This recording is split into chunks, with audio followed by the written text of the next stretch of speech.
Последний день российского полицейского чемпионата для сборной Коми стал бронзовым. В эстафете чуть быстрее нашей четверки оказались лыжники Татарстана и Москвы. На финише, правда, обошлось без рекордов. Первый февральский снегопад, пусть и не сильно, но все же скорректировал планы спортсменов. Многие спортсмены выбрали по погоду сегодня, нежели то, что было 3 дня назад, когда стояли морозы, 25 градусов. Очень многие спортсмены обмораживались, было плохое скольжение и достаточно тяжелые условия. Сегодня, скажем так, условия не идеальные, но и совсем плохими их назвать, наверное, нельзя. За 3 стартовых дня в копилке нашей команды 3 золота, серебро и бронза. Пожалуй, самыми яркими стали финиши Ольги Царевой. В первый же день лыжница покорила классическую пятерку, а в индивидуальной гонке свободным стилем наша Царева стала второй. Моя любимая дисциплина – классика. Последующие дни были все-таки коньковые. Сегодня я бежала тоже коньковый этап. Классика мне больше нравится на данный момент.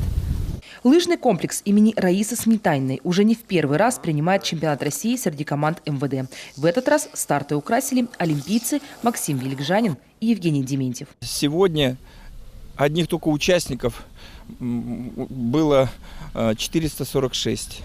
Из них 2 заслуженных мастера спорта, 21 мастер спорта международного класса, 121 мастер спорта.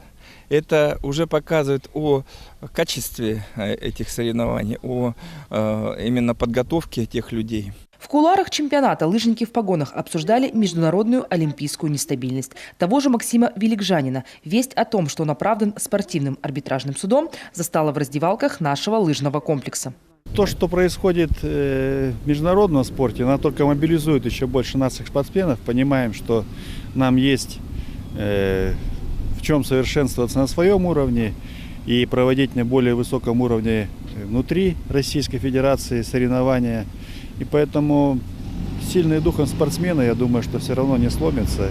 До Олимпиады в Южной Корее остается ровно 2 дня. Из-за разницы во времени прямую трансляцию открытия посмотрят далеко не все. Официальная церемония открытия 23-х Олимпийских игр начнется в 2 часа дня по Москве.